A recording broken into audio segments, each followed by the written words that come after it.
It already took a bite out of Q1. Obamacare will suck the life out of the economy. Thank you for watching the Shikama Live show. The word unexpectedly for negative economic reports has become a much mocked cliché in the media over the past 5+ years of quote-unquote recovery. But this week's final look at first quarter economic growth deserves an exception. First estimated at a meager 0.1% annualized rate and then downwardly revised to -1% in May, most economists expected a smaller revision to the downside in the -1.5% to -1.8% range. Instead, the Bureau of Economic Analysis calculated the drop at -2.9%, a full 3 percentage points lower than its initial estimate, and the worst quarter since the technical recovery began in June 2009. You're comparing destruction, death and destruction to what we have. So it doesn't really look like a recovery. It's just that you're comparing it to the near destruction of the U.S. economy. Almost immediately, the Obama administration and its apologists began insisting that the sharp decline meant nothing. Cold weather caused it, some claimed, even though the U.S. has had cold winters in the past without suffering undue economic damage. In fact, this was the worst quarter read in GDP in 32 years, 1982. And the 3 winters following that produced annualized growth rates of 5.3%, 8.2%, and 4%. This was hardly the first tough winter America has faced in terms of weather, but it was the worst in decades economically. Still, other claims that this was evidence of the success of the Affordable Care Act. You just can't fix stupid. Consumer spending on healthcare dropped in Q1 after BEA initially estimated a significant rise in the category. ACA advocates claimed the declines as proof of the program's effectiveness, but the White House argued the opposite when BEA first reported increased spending. Fox's Wendell Goller challenged then Press Secretary Jay Carney as to whether the 0.1% GDP growth rate in the initial estimate indicated that the taxes, fees, and mandates of Obamacare was slowing down the economy.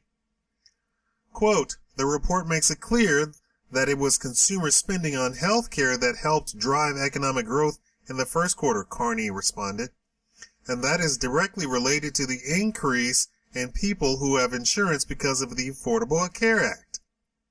Using the White House analysis, the lack of increased consumer spending on healthcare indicates that the economy tamping effects of Obamacare will outstrip whatever consumer impulse it produced. Even when consumers' use should be highest as people gain coverage and can access provider networks for the first time, which is a lie.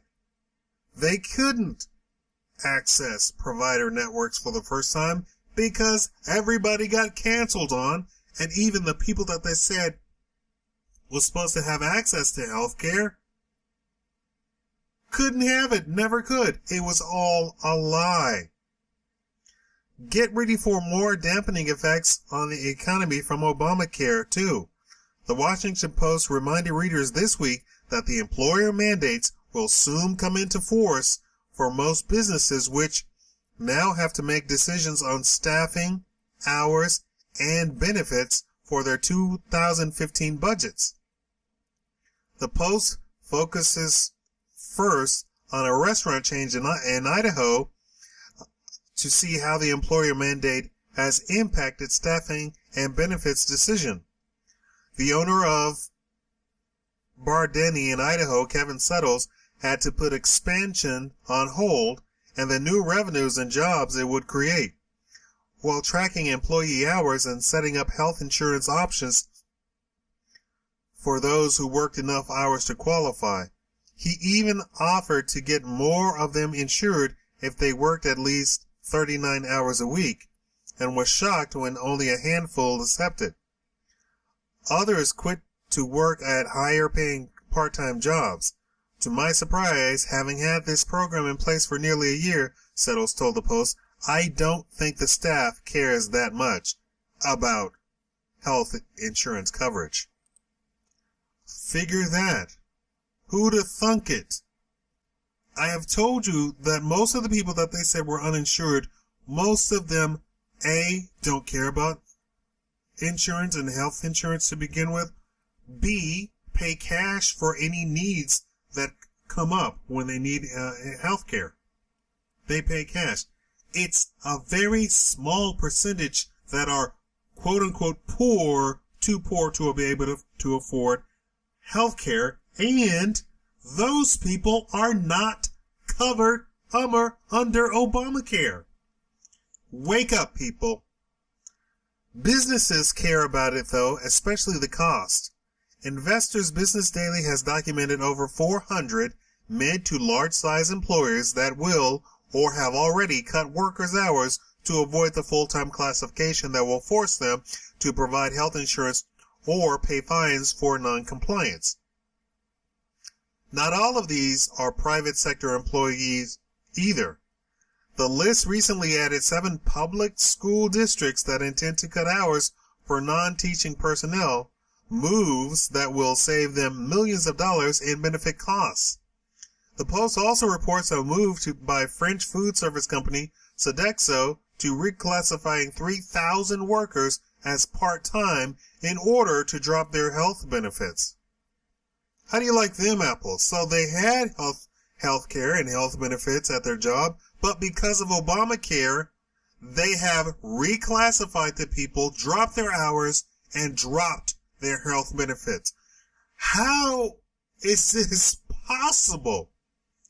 Understand what's going on, people. Evidence is mounting that the practice has become widespread, even among companies that don't announce their intentions. When asked about this rationale response to incentives, White House economists suggested watching payroll data to see whether distribution of part-time hours remained steady or shifted as the mandate approached, and last year published a study claiming no effect had been seen. You lie! However, the study relied on a method of rounding up that made workers average 29.5 hours, which does not qualify as full-time under the ACA, to 30 hours, the threshold for full-time designation in the ACA. In reality, the number of workers getting 30 to 34 hours of work a week has dropped 6.4% since the end of 2012, while those getting 25 to 29 hours a week has risen 10.8%. As business cut hours and postpone or cancel expansion plans, fewer jobs are created and workers who do have jobs earn less money.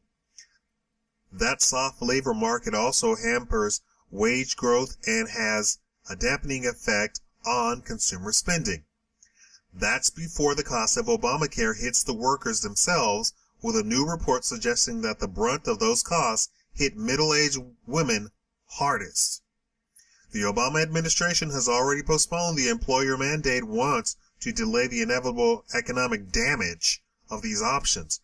They could do so again to try to get this past the midterm elections, but that would generate even more economic impact.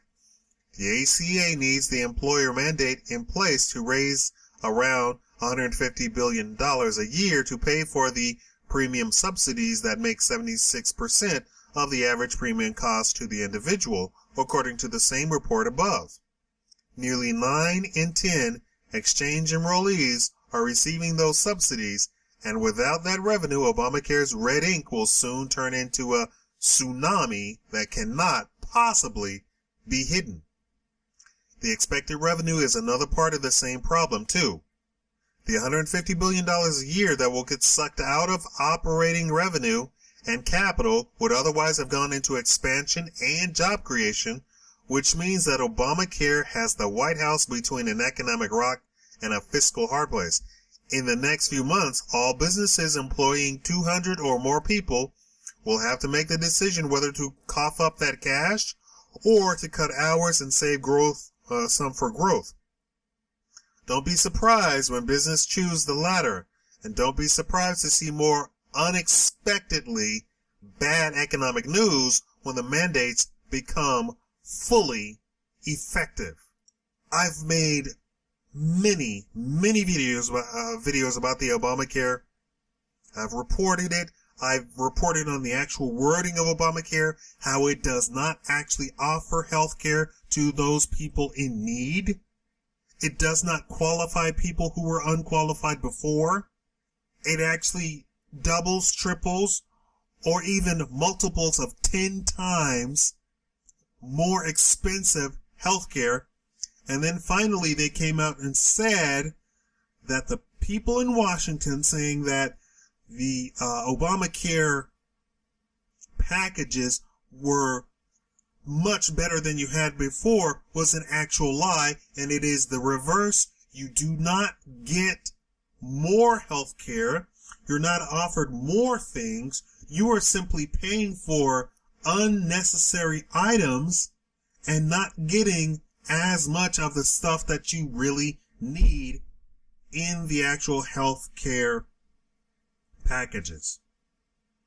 Tell me what you think about this, and please like the video to encourage me to make more videos of such top quality. Thank you for watching the Shikama Live Show.